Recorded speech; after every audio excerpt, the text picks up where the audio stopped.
Art can do a lot of things. It can be beautiful, it can be entertaining, but sometimes its most important job is to make us look at things we'd much rather ignore, to really confront us. Today, we're going to dig into an incredible example of this. It's a book of poetry and art called Kindling by Linnea Ryshke, and it's a masterclass in how art can force us to face some really uncomfortable truths.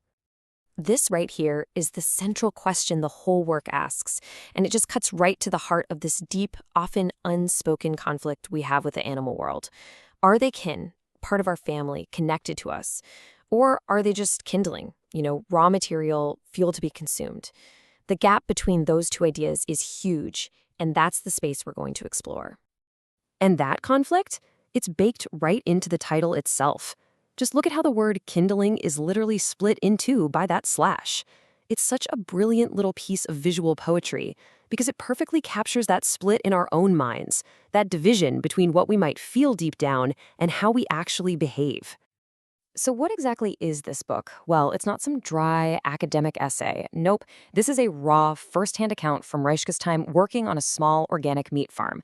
She uses poetry, art, photography, everything to document what she saw. And the effect is so powerful that one reviewer said it's one of those rare books that literally changed them. Its whole focus is unflinching, to make us witness the very things our culture has taught us to look away from. So why do we need art like this? Well, it's because of this really powerful psychological idea called collective dissociation. And this isn't just about one person choosing to look away. It's a massive, society-wide coping mechanism where we all kind of agree to mentally check out from realities that are too horrific to handle. And you could argue that our modern system of animal agriculture absolutely depends on this mass detachment. Ryshke's work, then, is like an antidote. It's designed to start tearing down those walls we've all built. So how does this dissociation actually work in our day-to-day lives? One of the biggest ways is through language. Ryshke's work basically takes a sledgehammer to all the comforting myths we tell ourselves, myths we see printed on labels at the grocery store. Okay, so look at this. On the left, you've got the promise, the words that make us feel good about our choices, right? Organic, small family, cage-free, humane. But in her opening poem, Ryshke says she rolled back these syllabled stones to find what was really underneath. And on the right, that's the reality she found. Decay, death, hunger, thirst, grabbing, breaking. The gap between the story we buy and the reality she lived is just staggering. And the thing is, she's not trying to preach at you. There's no heavy-handed moralizing going on here. The power comes from the force of the documentation itself. The poems, the images, they are so stark and raw, and they're presented without any sentimentality because, frankly, none is needed. The reality she witnessed is, well, it's more than enough. So this brings us to the craft itself, right? How does she actually do it? How does she use the language of art to build that connection, to create empathy where before there was just distance? To build that empathy, she starts not with the suffering, but with the life itself. Just listen to this language. She paints these incredibly vivid portraits of aliveness. A bird's eyes aren't just brown. They are the color of clementine peels. Chicks scatter like water droplets. This isn't about making you feel pity. It's about forcing you to see these animals as individuals, each one just brimming with its own unique poetic existence. And then you get something like this. The poem starts with the cold, callous words of a butcher. They are so stupid. But then the language just shatters, and it starts to mirror the frantic, desperate reality of the animal. Why wouldn't they fly? They have nowhere else to go. They try, and they try.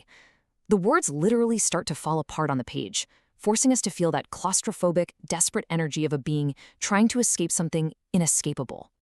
And this is where it gets even deeper. The book isn't just about the animals being trapped. It's about her own confinement, too.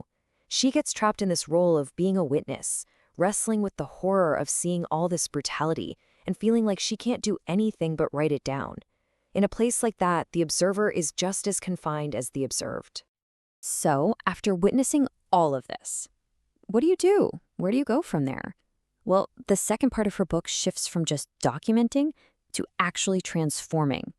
It's this act of artistic alchemy, where she takes the literal remains of suffering and turns them into something with meaning. To really get what she does next, we have to look at the word animal itself. It comes from the Latin word animalis, which means having breath or having soul. So the very word we use acknowledges this inseparable link between a body and a spirit. This idea is the foundation of her art. It's a philosophical reminder that we're talking about beings with souls, not just bodies. And this whole process is a perfect example of this wild psychological concept called enantiodromia. It's basically the idea that if you push any one thing to its absolute extreme, it flips into its opposite. Kind of like how intense pressure creates a diamond. In this case, Ryshke takes the final end product of consumption, death, decay, bones, and through this intense artistic process, she transforms it back into its opposite, a source of connection and life and remembrance. And here's how she actually does that alchemy. The steps, they sound almost clinical when you read them. Salvage, cleanse, transform. But what's really happening here is this incredibly intimate, almost ritualistic act. She is touching, boiling, and heating the very remnants of these beings. She literally grinds their bones into dust, and then uses that dust as the actual pigment for her art. It's a profound act of taking something back, of unburial. So where does all this leave us? Well, the goal here isn't to give us easy answers. It's to help us develop a deeper, more nuanced empathy, and to challenge us to develop an unflinching gaze of our own.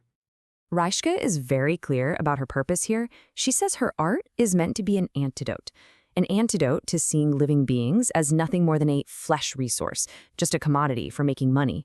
Her work is activism at its absolute finest, fighting that commodification by insisting on the soulfulness of her subjects. There's this one image that keeps coming back in the book, a bird. At the beginning, its eyes are closed, maybe a symbol for our own willful blindness.